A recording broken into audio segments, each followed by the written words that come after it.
state rep for District 21, which is where you're sitting right now. Again, we'll start off by saying that there was miscommunication between Senator Thompson and I. He won't be here this evening, but I promise that we'll have another town hall within a couple of months with the two of us together, probably right back here. The goal for the evening is to make sure that I'm hearing from you. I'll share a couple of things that we worked on during the session that might be important to our community, things that I worked on that we'll continue to work on through next year. And then I really just want to hear from you, things that are important to you, things you'd like to see, issues you'd like to see addressed. If you don't know my cell phone number, there it is. I'm available to you anytime. I've been known to answer my phone really late at night and very early in the morning, so feel free to call me no matter what it is. If I can help, I'll be happy to.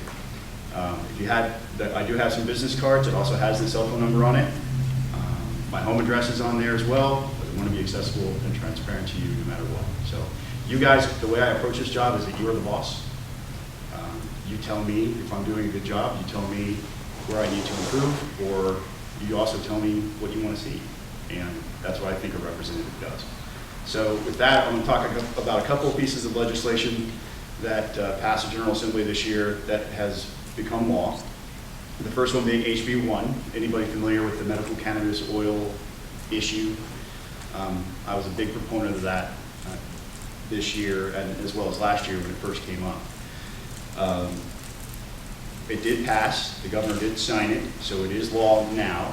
And what it basically does is sets up a framework so that people can gain access to cannabis oil, not gain access necessarily, but have it legally, or possess it legally. In order to possess it legally, you have to have one of the diagnosable conditions that includes seizure disorders, sickle cell anemia, muscular dystrophy, cancer, and a couple others I don't know off the top of my head without looking. But you have to have one of those diagnoses from a doctor. Then you have to go to the Department of Public Health, and they have to issue a card that allows you to have possession of it. It does not allow for growing of any type of marijuana in Georgia, which is also something that's being visited this year through a study committee. They announced that study committee membership just a couple of weeks ago. Katie Dempsey from Rome, Georgia will be on there, as well as Alan Peake, the sponsor of the original bill. And they're going to study whether or not it's feasible to grow this type of marijuana in Georgia. Now, the marijuana that's used for this, it's a special strain. It's called Charlotte's Web. It's very low in THC, and it will not get you high if you smoke it. So if you do something weird with the oil that's other than just using it as a kind of a sublingual in the mouth, it will not get you high. You'll probably overdose on it and end up with a really bad case of diarrhea. So don't be thinking this is something that's going to go out there and be an access to an easy high. It's not. It is a medicine. We are hearing some mixed reports, some very good, some struggles still with those who have gained access. We have several families in Georgia who have their ID cards from the Department of Public Health already in Georgia, and they're already legally allowed to use the medicine. So any questions about that before we move forward?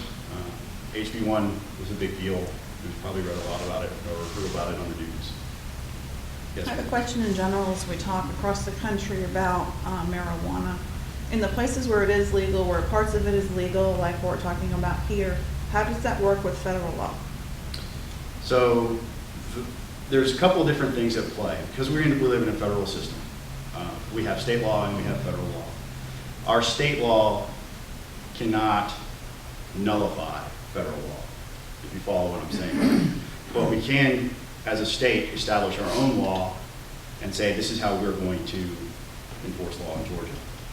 That's what you see being used. And the philosophy behind that's called the anti-commandeering doctrine. And I'm getting really technical and in the weeds, but essentially what that means is that the federal government cannot tell the state how to enforce law, and it cannot force the states to use the state's resources to enforce federal law. Doesn't mean that the federal law has gone away, it's just that the state's no longer participating in enforcing federal law. So what Georgia has done through passing HB 1 is invoked the anti-commandeering doctrine, and has said essentially we are not going to participate in these instances with the federal government in enforcing federal law. So the federal law is not going to necessarily trump the state law in these situations? If the federal government wanted to come in and enforce federal law, they could. Okay, The state is not going to participate in that. got it. Is that- Mm-hmm. Okay. It's kind of a technical, a lot of, we get into this really kind of technical debate sometimes. And we've used the anti-commandeering doctrine a lot of times in Georgia, and sometimes we didn't realize we were doing it.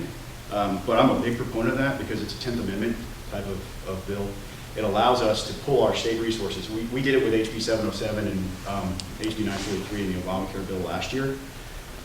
When we ended the state-funded or the federally funded healthcare navigator program at UGA, we said that we would no longer allow UGA to use federal funds and therefore state resources for this specific purpose of implementing Obamacare.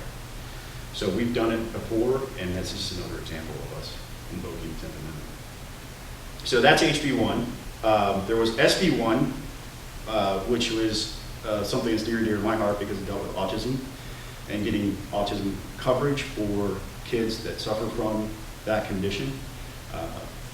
And there are a lot of states, 30-something plus states, that have some sort of mandated coverage for kids with autism. When we talk about autism, it's something that if it's caught early, it can be treatable, and you can put a child on a trajectory towards living a very productive life. And untreated, if it's left untreated, there's a great possibility that the child could grow up to be dependent upon government for the rest of their life. And so you have to look at it from kind of a conservative point of view. What is better for the taxpayer? What's the most cost-effective way? Because another thing that happens, and I've been told that in the public school system, it's 3 times as much to educate a child on the autism spectrum as it is a mainstream student. So if you can catch them early, get them treatment, the idea is we're going to lower the overall burden to the taxpayer. So what the SB1 does is up to age 6, covers up to $30,000 a year with science-based treatments, and that's an important term to use because we're talking about applied behavioral analysis, occupational therapy, speech therapies, things that have been shown through studies medically to work in treating autism. So those are the 2 of the big bills that came out of the session this year. There were some that I wasn't such a big proponent of. On July 1st, you'll go to the gas pump. I'm going to tell you to go fill up on June 30th because on July 1st, you're going to see a 10-cent overnight increase at the pump. That was part of HB 170, which was the Transportation Funding Act, TFA. It does a couple of other things that were kind of thrown in the last minute in order to raise revenue. It places a $5 per night fee on hotel stays. And that we've already heard from hotel associations throughout the state of Georgia is costing some business. So, because like in Augusta, they're just going out to Charleston, and in Columbus, they're going to Phoenix City instead of having their events on these border towns and these hotels. And Savannah has also told us that they're seeing a slowdown in events being booked for next year. So that was designed to raise about $900 million. They are now saying it's going to probably raise about $700 million in the first year. A couple other things it does. It indexes to inflation. So it will automatically, as the price of gasoline adjusts up and down, it's going to automatically go up or down. So your elected representatives will no longer have to vote on whether or not there's a tax increase. It's just going to naturally happen as prices go up. So that 10 cents a gallon today, 2 years from now, could be 15, 12, who knows, what depends on what the price of gasoline will be. Will it come down to? It could potentially, if it Prices. Yeah, if it does. There was a lot of debate because the way the gasoline has traditionally been taxed in Georgia is based upon a 6-month rolling average. And the 6-month rolling average for gasoline has been, while we're in session, it was less than $3. And it had gotten to a point where they were they were taxing it at $3.27 or something. And so there was a debate about whether or not that 29 cents was something that we should be arguing over because they should have been taxing it at about the $3 level. So we have to continually stay on our elected officials about this moving forward. Just my And the only one that supported that in Cherokee County was Brandon Beach. Is that not correct? No, it's not correct. I mean, in Cherokee County. It's not correct. No, what was the other? That's voting, you can look up the HB 170 voting record. I don't want to throw anybody else on the bus. I will tell you that of the House delegation, you're correct. Well, no, of the House delegation, there are 2 out of the 5 members voted for. We have 8 members of our delegation. We have 3 senators and 5 House reps. And so half of or 2/3 of our Senate delegation voted against it, and 3/5 of our House delegation voted against it. Does that help you? It does. Okay. Yes. It also eliminated the jet fuel subsidy for Delta Airlines, which, depending on your point of view, is a good thing or a bad thing. Delta a few years ago had gotten a permanent tax credit for jet fuel, but it wasn't just for Delta anymore. It used to be just for Delta.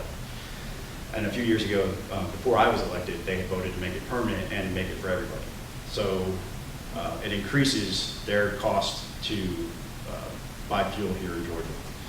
That money has to be used, according to federal law, that has to be used for airports. So we think that there's going to be some activity around regional airports because Hartsfield is pretty much self-funded. So we might see some improvements at other regional airports. But along other things that the bill did is, anybody here own a Nissan Leaf? No? Do you do? No. Okay. Out of the corner of my eye, I thought you raised your hand. Sorry. So the #1 place to buy a Nissan Leaf traditionally has been the state of Georgia, because we offered a fairly substantial, I think it's $5,000 tax credit, which if you lease it, it's practically free.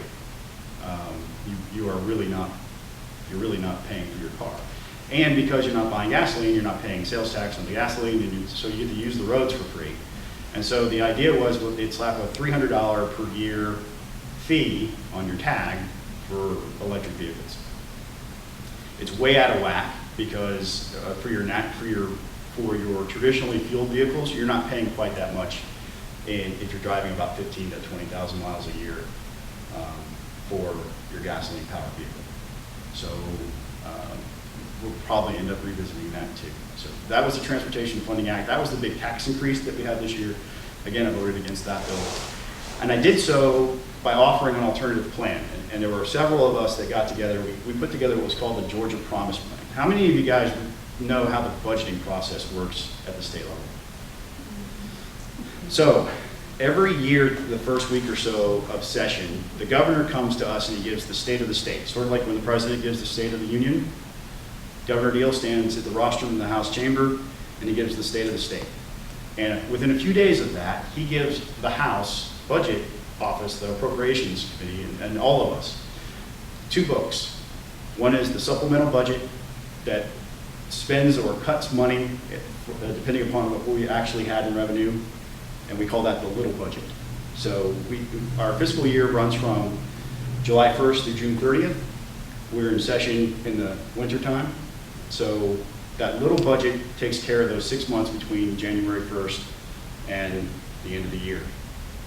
And then we have what's called the big budget, which is the bigger of the 2 books. And what the governor does before he ever publishes those 2 books is he sits down with his economic team and he puts together what is called the projected revenue number. And the projected revenue, because he doesn't actually know how much in taxes the state's going to collect, it could fluctuate up or down, and it has over the last decade. We are on a trend upward, and we continue to be on that trend really since I think 2 years before I got elected. So based upon the projected revenue number, he categorizes the spending and recommends to the House Appropriations Committee, these are the things that I think we need to spend money on and how much. And this year, without a tax increase, we raised about $900 million in organic growth because people went back to work, people bought more stuff, we had higher sales tax collections, we had higher income tax collections, we had higher corporate taxes. The tax rates that everybody paid into the state treasury remained level, the rate remained level, but because there were more people paying taxes, the revenue naturally went up. So we're looking at $900 million. Of that $900 million, how much do you think was recommended for transportation.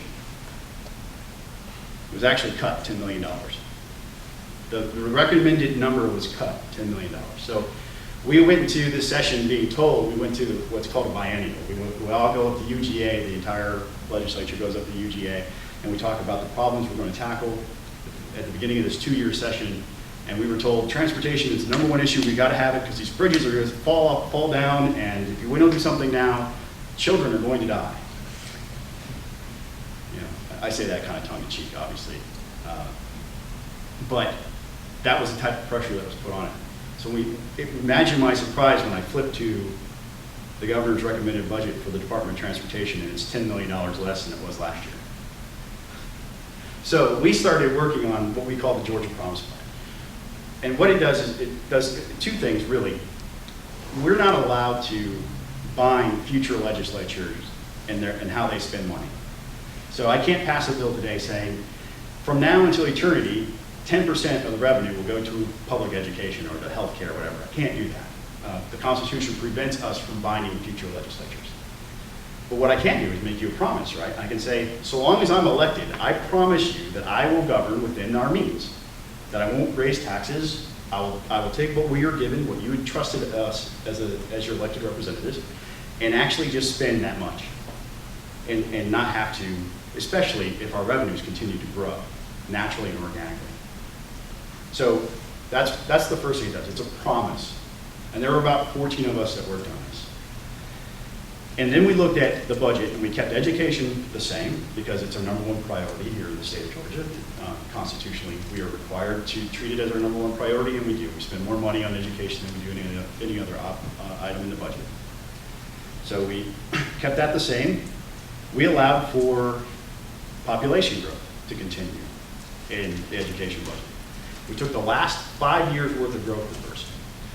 And when we said if we grow our revenue at 3.6% year over year, we can take 25 cents of every new dollar, and it's $240 million the first year, $250 the second year, and we get to $1 billion in 4 years instead of trying to raise it all this year.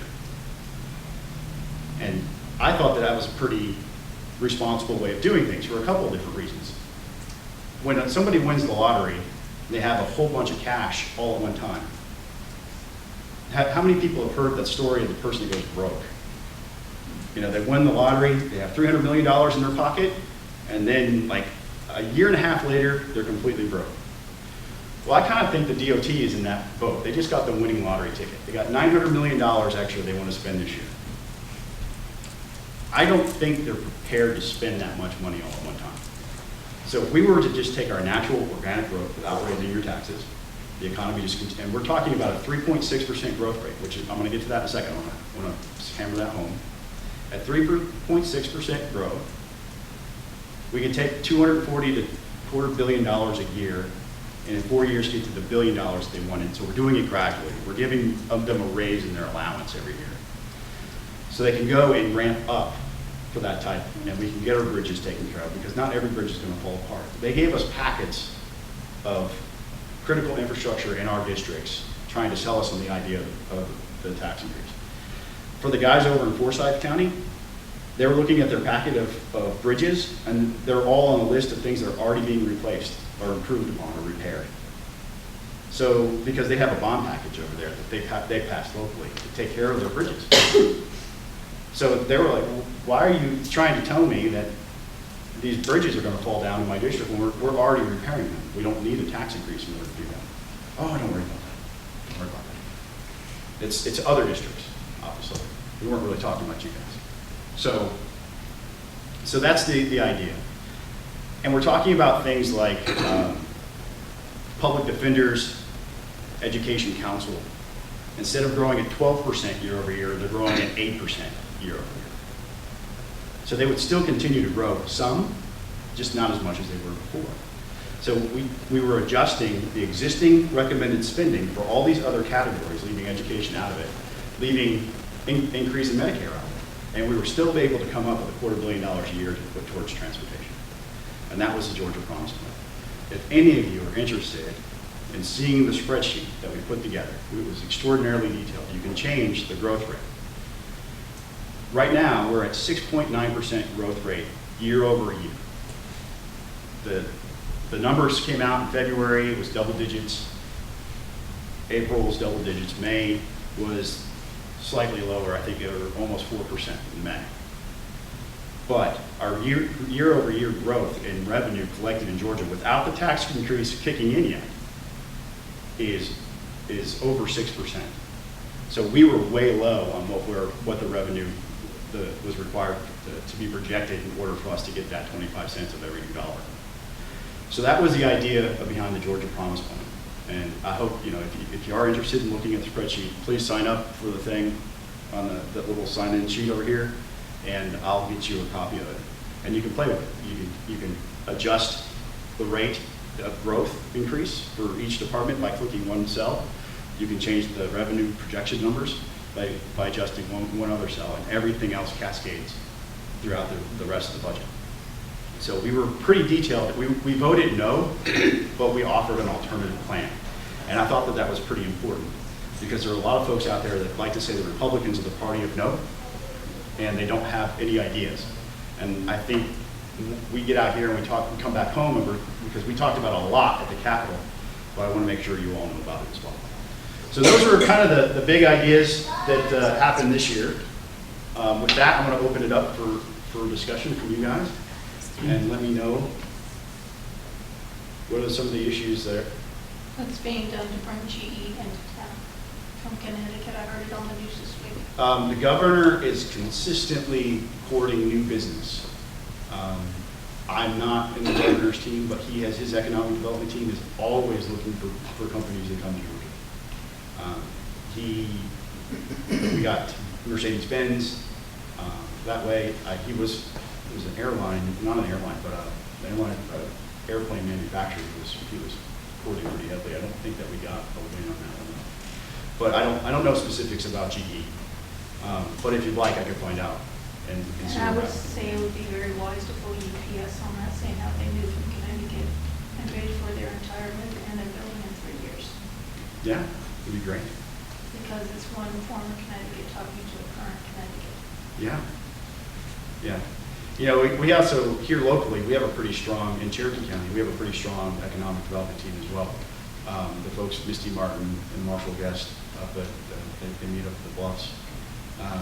Cherokee County is a great place, I think, to start a business. Winchester out of Connecticut. Yeah, there's a lot of companies that we're trying to bring in, I can tell you that. And the governor's office is leading the charge in that. What else? Yes, ma'am. Is it true that Governor Deal's trying to find a way to expand Medicaid even though House Bill 707 says he cannot? So, expand on that. I'm glad that you asked that question. There is something called an 1115 Medicaid waiver.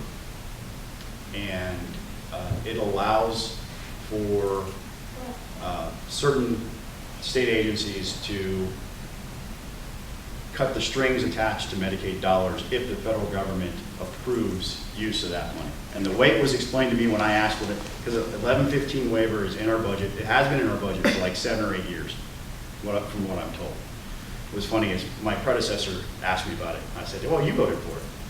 He's like, no, I didn't. I was like, yeah, you did. So, but the way it was explained to me when I asked about it was that if a rural hospital is required by Medicaid to buy Band-Aid brand bandages, and they can get a cheaper deal on Curate bandages, that they would apply through an 1115 waiver so they can get the cheaper bandages. So they'd be released from the requirement to use those federal dollars to spend the money that way. So that's the way it was explained to me. When a couple of weeks ago, what ended up happening was that we were told that they were trying to use this to expand Medicaid. Expanding Medicaid requires, by general law, the HB 990 actually requires the General Assembly to approve specifically the expansion of Medicaid. But the governor cannot go out and do it themselves. And so there are some bureaucrats that believe that because it's in the budget that allows them to do it, that that is allowing them to go and expand Medicaid. And they're calling it an experiment. So what 4 of us did, Representative Spencer, and these names may sound familiar to you for some reason, Representative Stover, Representative Caldwell, and myself. We had communications with the Attorney General's office, and we asked him to reiterate what he has said many different times, which is that the budget cannot act as a general law. Because it's an appropriations bill, it's in a different category, it does not act as a general law. And since we have a general law, HB 990, from last year, that requires specific approval, that they cannot use the appropriations bill to authorize the use of 1115 waiver. And the Attorney General would side with us, who are saying you can't do that. We were told today that we're hearing that the folks at the Department of Community Health agree with the Attorney General, but are planning to do it anyway. So That's illegal. It's against the law. I agree with you. I agree with you. So this will probably be a court case, and it'll probably happen if in fact the Department of Community Health takes actions to use 1115 waiver in that way, there will be a lawsuit. And I don't know what the details of that will look like yet. But according to the Attorney General, they cannot do what they're planning to do. So, thank you for the question. Yeah. Good stuff. Yes, ma'am. So in 2013, I brought this up, and I wanted to bring it up again. We've been so busy with 885, and this year 851, and 911 last year. But there's been a couple of incidences, and I talked to our district attorney, and it's happening countywide, and I'm sure countrywide, where individuals are taking pictures of minor children in public. And I understand we have, our individual liberties where we have the right to take pictures of other people's children in public places, and I think we should, in football games or concerts or whatever. And it's not illegal if they are not a registered sex offender. However, and I pulled it up so I can share this with you, but it is a known behavior of pedophiles. So I took a list and I did my research, and I pulled up some names of children that were either murdered or taken by individuals who are not registered sex offenders. And I started with Adam Walsh, and I have 17 names that have been in the news, ending with Dorella Rivera. And it's very important to me as a mom that there is some kind of law put in place where it falls under stalking or harassment. If I, as a mom, go and tell an individual you cannot take a picture of my child, regardless of where it is, that they can be charged because the police, their hands are tied, they can't do anything. So without jeopardizing our individual liberties, putting in place a protection for our children. So I would be happy to sit and talk with you at length. I seem to remember a Facebook post about that. Yeah. It is. I will tell you that while I'm very active on Facebook, it's not the absolute best way for me to track use of time. So I would just ask that you just give me a call and set up, maybe go have a cup of coffee and talk about it. I'll be happy to. We can meet in my office, down at the Capitol, or we can do it up here. Doesn't matter to me. Whatever's most convenient for you, I'd be happy to talk to you about it. Okay. Absolutely. Just want to find a way to do it without, like, the ex-husband or the grandmother and being used against other, in the wrong. There's some things there technology-wise too. Google Maps. Everybody's using Google Maps, and that street view function can be pretty creepy sometimes if you see your child playing in the yard. I think there's probably a conversation to be had. Fair enough. Excellent. What else is important, guys? Yes, sir. I'd like to know when, at one time, the state legislators controlled the GDOT funds and how it comes in. Now, GDOT can do anything they want. Yeah, there was a program with GDOT. It ended about a decade ago where it would actually go to the county commissioners.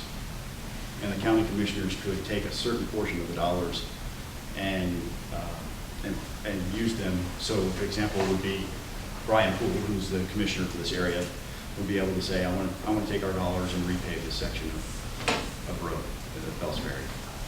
Go ahead. There's a conference or a seminar, Elon, coming up next week on transportation at the bluffs. Yeah. Are you planning on being there? It depends. I've spent a lot of time this year in the legislature, so it depends on what my customers say that day. I do have to, unfortunately, pay the bills. I'm going to try to be there. I've told Brandon I'm going to try to be there. See you there. But yeah, what day is it? Do you remember? So everybody can know. I think it's next Thursday. Yeah, I thought it was next Thursday. And it's going to be in the evening. It's Yes, yeah, it's an evening time program Thursday at the Bluffs. like 6 to 8, I think. Yeah. Yeah, we can send out a message to anybody that's interested. Make sure you guys can go. But yeah, there are two sides to the debate, obviously, for transportation. There are those that voted for the tax increase, and they're going to do a lot of explaining. I was with a group of colleagues recently at a town hall type function, and they asked why one person did all the talking, and I said, well, they have most explaining to do. I don't really have to explain to you guys why we're against a tax increase. So, but yeah, there will be opportunities for that. What other issues? Yes, sir. I'm reading stories about the new synthetic marijuana coming out, mainly out of China. And it seems as soon as one of them is made illegal, he's going to a different formula. Yep. Has there been something put in place that can keep up with that pace? Every year we vote on a bill that updates the list of synthetic marijuanas, bath salts, the chemical-based drugs. Every year we have a bill that updates that. It seems like there's one that comes out monthly. Is there anything that can be done? This is one of those things where being in a part-time legislature, I don't know if you can word it in such a way because what we've been told is it requires a scientific name of the chemical compound. And so, just like you said, we have that 40-day session. One of the last bills we pass every year is so we're waiting for the latest and greatest list. And it's always carried by a pharmacist that knows what they're doing because it's, they have an idea of what these things actually are. And we update that list of synthetic drugs that become illegal. Those things will kill you, they'll kill you. And the people who are using them thinking it's okay because it's legal, it's going to kill you. Well, they put it as industrial solvents. Right, exactly. And so every time we do that, we come back in the next legislative session and we deal with it every single year. Every year I've been in the legislature, we voted on an update bill for that specific purpose. It's June 18th, 6 to 8 p.m. June 18th from 6 to 8 at the Bluffs, which is That's two. a week from today. That's out of the newspaper article. And I'm reading it. Okay. Yes, sir. Scott, I got along with you. I'm going to have to set the stage. And I do not speak as good as you do. I flunked my 101 speech making in high school. I think you sell yourself short. Anyway, I'm concerned as a taxpayer, what I call a trance. The citizens of the county, state, whole country is in a trance of what is going on right now. And this is a long explanation. What I've been seeing through going to city council meetings in Holly Springs for the last 2 years, and seeing as they pass ordinances and so on and so forth and everything, and I get on a computer and I look at it and see what it's going, and what worries the heck out of me is every time the city applies for it and receives a federal grant through the ARC or some other organization, totally bypass state legislation. They get the money and spend it, but the thing of it is, it's federal money. It's taxpayers' federal money.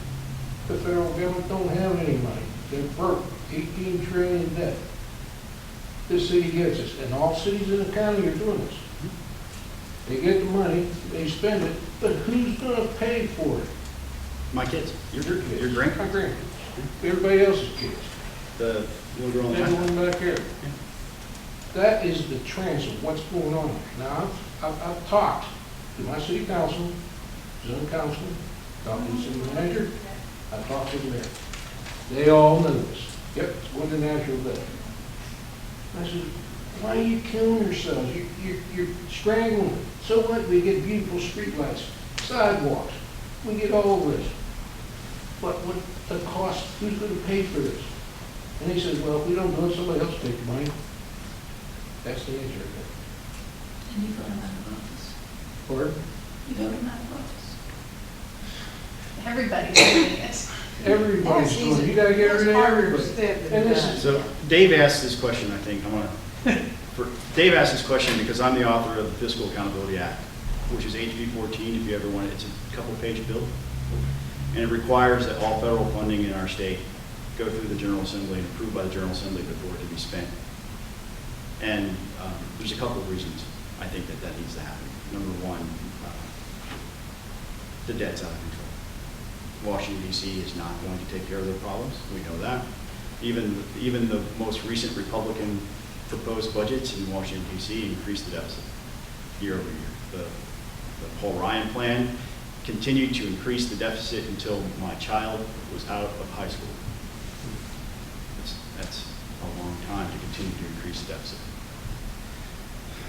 Part of the reason why is we have a almost $22 billion state budget here in Georgia, and almost double that, $42 billion is our total budget. Half of it is federal funds. And some of it is money that we send as taxpayers to Washington, D.C., and they dole back to us. And we are entitled to that money, I think, that we are sending up there as taxpayers. But at a certain point, we have to start looking at how the money is being spent and create some accountability. Several different things happened my first year in office where I stood in this very room, I stood in front of town hall meetings just like this, where I was asked, why did you allow for this federal program to happen? Why did you allow for that federal program to happen? And the reality was, when I started looking at it, the legislature didn't have anything to say about it. And it could be everything from Race to the Top to the Navigator program. That was the big one for me, was, when we get asked about certain policies being implemented, we look at state resources are implementing federal policies, and your state elected officials, the people who represent you in the Gold Dome, don't even have a whisper of debate about how that money should be spent, because there is a direct line established between either the local government or a bureaucracy to the federal agency that's doling out the money, and then they send that money here, and it increases the federal debt, and it comes with strings attached. You have to spend it the way they want you to spend it. So one of the arguments that I've heard against the Fiscal Accountability Act, again, HB 14, if you're interested in looking it up, is that it eliminates local control. So a city council wouldn't be able to decide how to spend federal money. And I thought wow, that's really a silly argument, because there is no local control of federal funds. When the federal dollars come into our state, the federal government tells our state how they must be spent in order for us to take the money. And so there is no local control. We are agreeing to the terms and conditions placed on those dollars by the federal government. So if you want to see more local accountability, come on out. If you want to see more local accountability, wouldn't it be nice to have me stand in front of you and say, I am the one responsible for that, and I am the one that you can blame if you disagree with that level or type of spending? I think it increases accountability. When I dropped the bill this year, the city of Gainesville drafted a letter. I don't know if they actually ever sent it, because I read about it in the Gainesville Times, their newspaper up there. Their mayor hit the roof. He was really upset. How could they possibly be doing this to us? How could, that guy must be crazy to think that he can curb federal spending at the state level. And the reality is that, again, the money doesn't exist. It's paper. It's being printed, or we're borrowing it, and somebody's going to have to pay it back eventually. So I think it's just the responsible thing to do.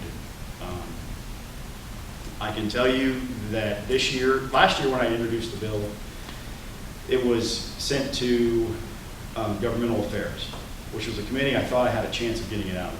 This year they sent it to Appropriations, which I don't think I'm even ever going to get a hearing on.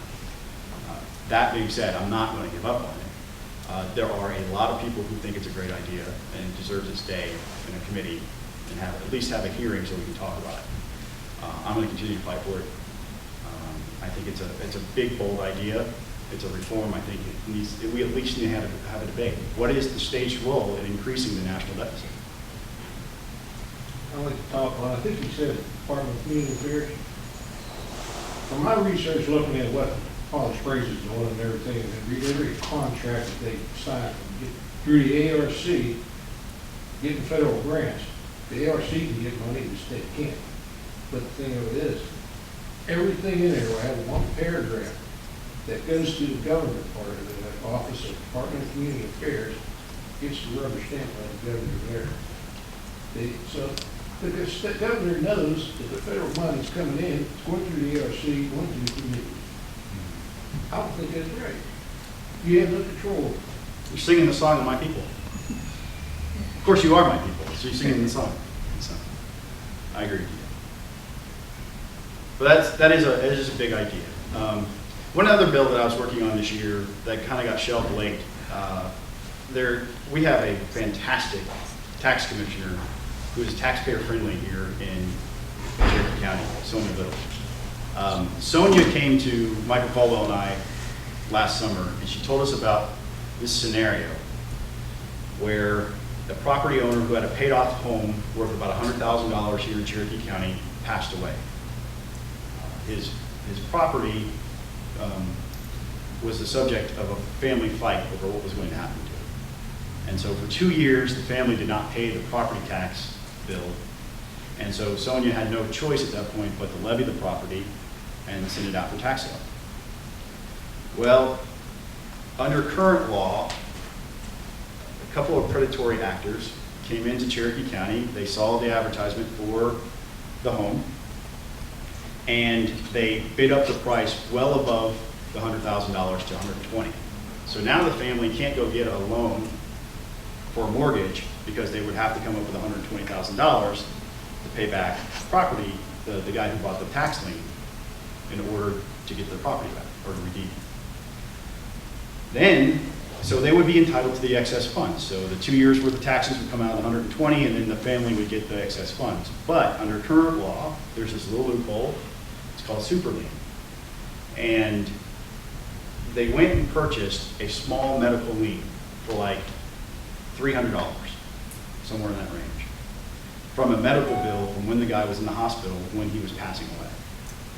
So that bill, they went and filed a lien using that outstanding debt, and then used it to file what's called a super lien against the home. And it moved to foreclosure. They got backed up the excess funds and took possession of the property, locking the family out of everything. They didn't get a penny, nothing. And these predators, I call them scumbags, do this for a living. There's a couple of companies in Atlanta. They primarily do this in Fulton County.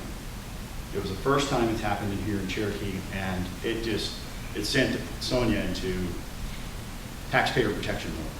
She had her Captain America shield on, and she was ready to fight. And so we introduced the bill as HB 81. It's the super liens bill. We had, I want to say something like 12 hours worth of hearings in Ways and Means. Ways and Means is one of the most difficult committees to get a bill out of. We got the bill out of Ways and Means. It got to rules. It did not get out of rules. We did not get the vote on. That is an important piece of legislation. And I'm going to continue to fight for that one because it just seems wrong that somebody can take a $300 lien and lock you out of your house. I understand taxpayers need to pay their taxes. Property taxpayers need to pay their property taxes. But in this instance, it's absolutely an injustice for people to use this small little loophole. And really, it was probably a warped interpretation of the current code. Because the current code has been there for 110 years. It's only been the last 5 years people have been doing this. So we need to fix it. And HB 81 will continue to work on that. Because you've gotten it out of the first committee. It gets returned back to, so because it stayed in rules and we didn't get to vote on it, it goes back to the committee in which it originated, which is Ways and Means.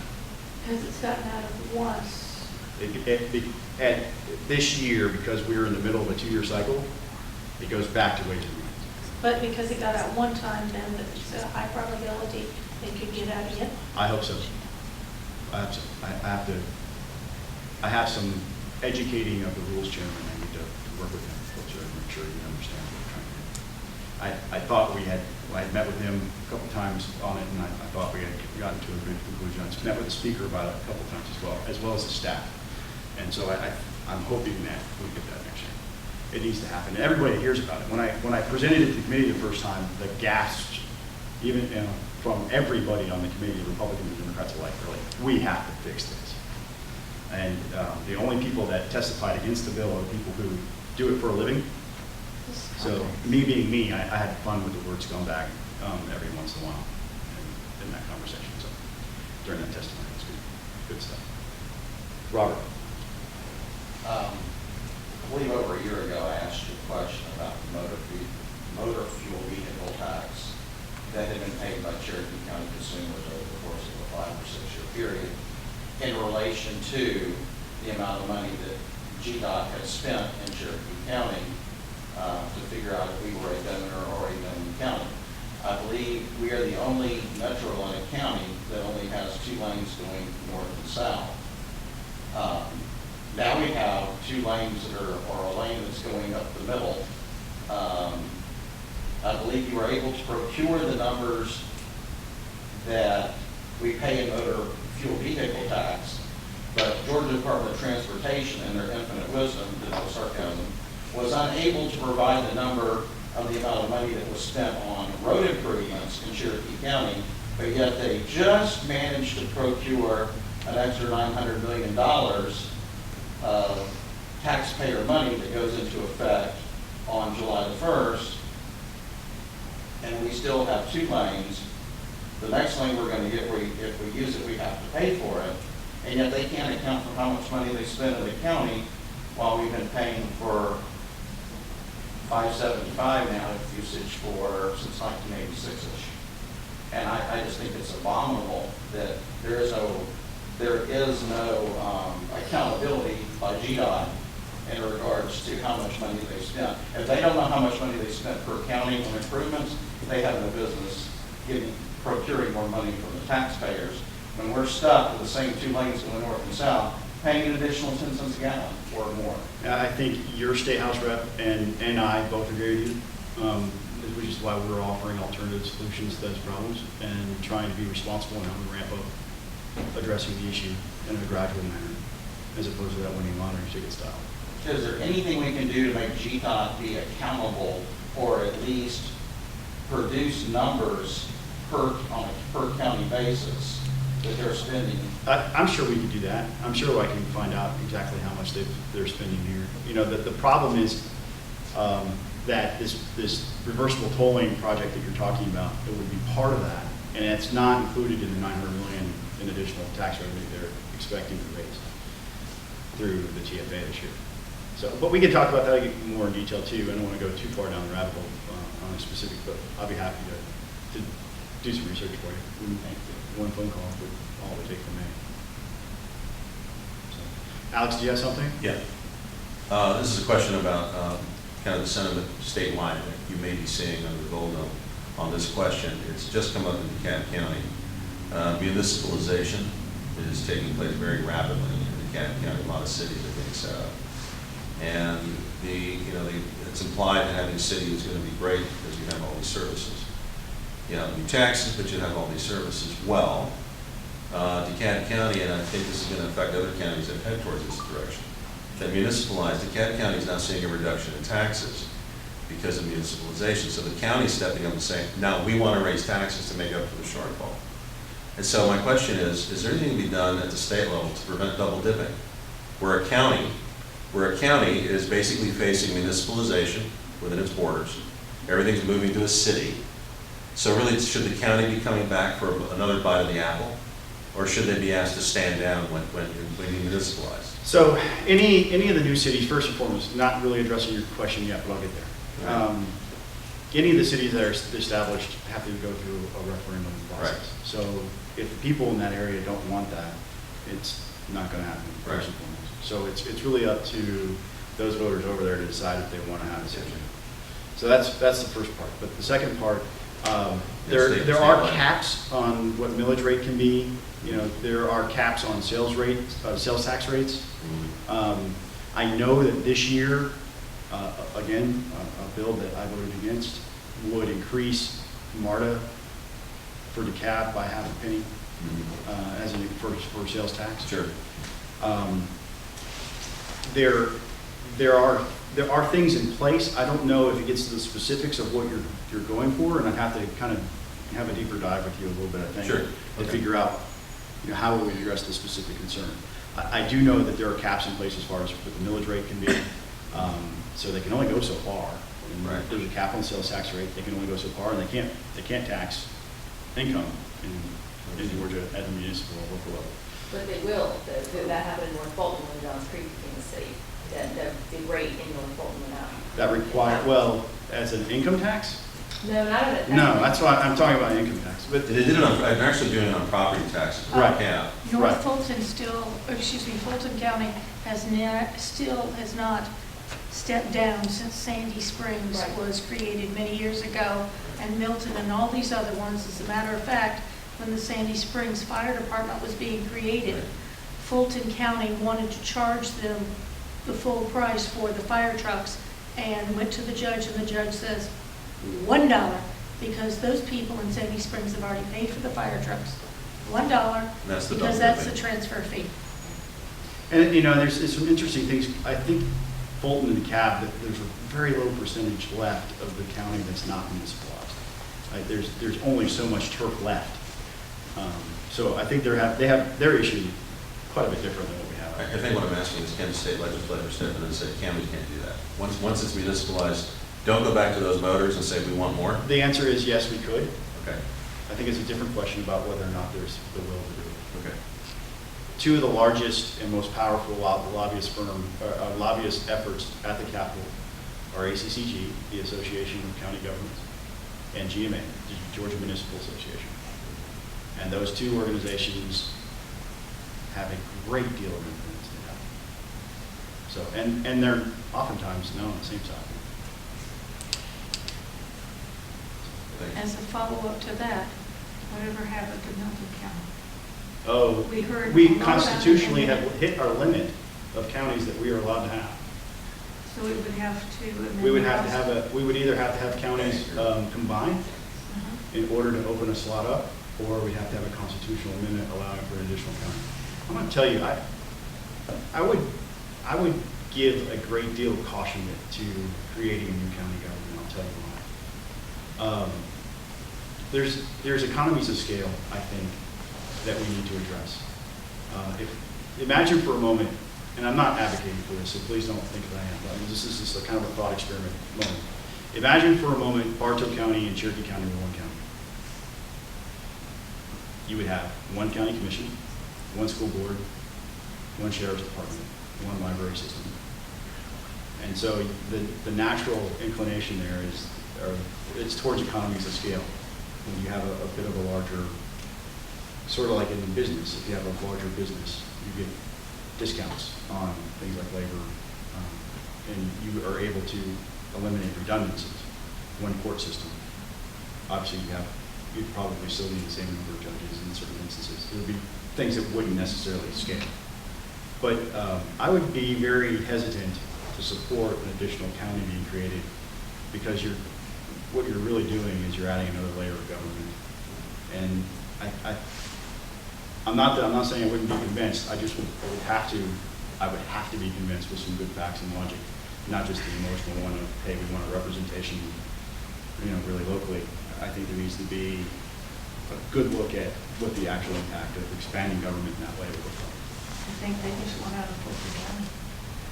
And unfortunately, our state constitution doesn't allow that to happen at the moment. Yes, ma'am. How old is the law that prohibits that from happening? The state constitution was rewritten in the mid-'80s. So it's. I don't know if 30-some it was odd part years. of that before or not, but our latest version of the state constitution is about 20 years old, 30 years old, something in that range. We have more counties in any state besides Texas. Mm-hmm. Mm-hmm. Yes, Yes, we we all do. know how many. 158, 59. 59. Yeah. Yes, ma'am.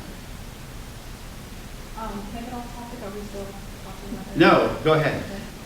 I'm interested in what's happening with Woodstock, downtown Woodstock with the new plan to open that up for concerts and what have you. Mhm. Do you know where we are with that? No. Does that? What, the was city that of Woodstock, recreation? yeah. Do you live in Woodstock? City of Woodstock?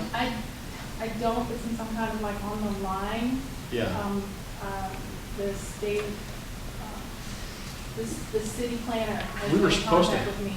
Yeah, we were supposed to have a member of the city council from Woodstock join us this evening, but I don't see her here. I would recommend you can talk to Mayor Enriquez, Donnie Enriquez. No, I did initially, but I'm working with the city manager now, because his name is Paul, and he's in that office right next to it. Mark, what's his name? Yeah. City manager, definitely, yeah. Yeah. Yeah, Okay. yeah, he's gonna know way more than I do. I'm more of the state level than the city. How about the Parks and Recreation in Cherokee County? You're- We have a member of our Parks and Rec board over here. Hi, What's your name? Robert Strager. I'm gonna need to talk. I'm in that piece, and I know I was asking about, I think, the Miracle League, Yes, ma'am. and 2 other locations. I was trying to connect with someone about Boundless Playground. In the fall of 2016 or the spring of 2017, Patriots Park will be complete. It will have a special needs baseball field, and the nice thing that was added, somewhat late, but I'm very happy that it was, is there is going to be a special needs playground built on the other side of the baseball field. So there will be a special needs or adapted playground, and there will be an adapted baseball field as well. Who's on your disability team? I mean, who's working with you on that? Are you working with Play World? Are you working with anyone particular in the disability field? Disability expertise and like that, to make sure that it's universally designed? I have worked with Miracle League now for 14 years, and we have spent a considerable amount of time going over different field surfaces. What the normal field surface is Mondo, which I consider rubber on top of concrete, Right. which unfortunately allows very easily for someone to be injured if they fall. Well, there's a hip level, I know about that. Right, so what we did was we went to Shaw Industries and came up with a hybrid material which will work for people in wheelchairs who have electric wheelchairs, people that can self-propel in wheelchairs, individuals with cerebral palsy who are mobile. Right. And Yeah, so the equipment. it fits all the categories that were necessary. Who can I speak with? I'd like to participate in that. If you want to speak with someone in regards to the baseball league itself, No, just the disability piece of it. I mean, I've been trying to do this for almost a year now. So I've been getting emails back and forth, and as Miss Wilshire USA, coming from the Georgia area, I wanted to be able to support that project. It's actually great. I've just not been able to get any responses. Parks and Recreation does not have a dedicated special needs employee. Right. They have an employee that does dual time between senior citizens and special needs. Miracle League is different, and I've run the baseball league since 2002 in Cherokee County. So if you want to discuss the baseball league, I'll be more than happy to do that with you. If you want to discuss a larger spectrum, then you would need to go to Parks and Recreation, but unfortunately, they don't have a dedicated individual for that particular aspect. But Brian Poole with the county Yeah. is pretty, he's got the plans and he's happy to share those plans with anybody who wants them. And if I could, we have the room for just a few more minutes. I would just recommend the two of you guys exchange information, and I think you guys would, because I know both of you guys share a common passion.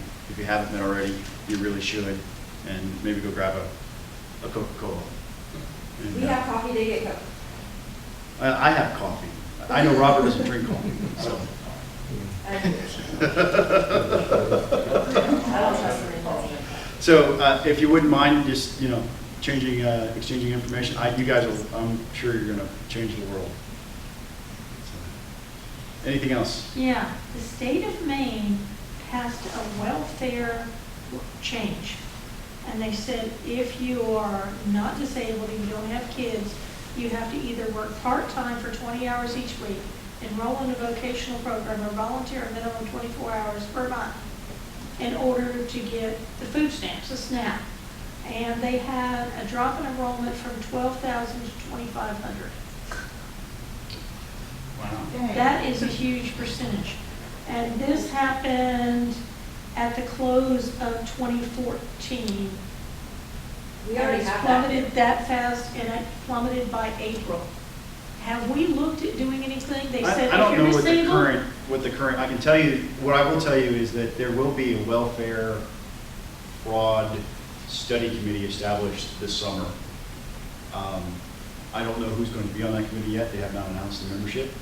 That will be studying ways, not necessarily to, not necessarily emulate that program, but to establish reforms or to look at how we can limit fraud when it comes to welfare benefits.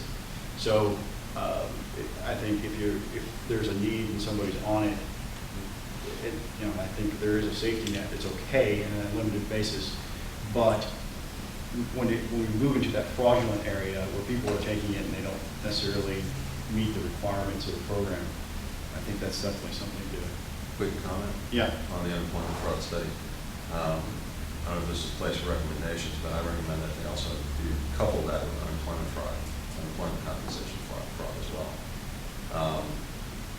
I was on the, I think we did that last year. I was on the grand jury in DeKalb back in January, February, and some of the cases we heard were some pretty egregious unemployment compensation fraud. And I think it's a continue. You go from unemployment maybe over to welfare and maybe back again. So I'm thinking, looking at them both. Probably. We just lost one of our major conservative warriors in that arena. The chairman of the Labor Committee, Mark Hamilton, took a private sector job in Tennessee and moved away.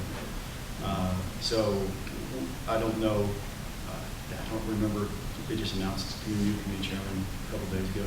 I don't remember who it is. I do know with the unemployment, because my dad retired from that in Florida, for decades now, they have been taking the payroll records the employers are required to do and running that against the unemployment records to see whose name pops up on both.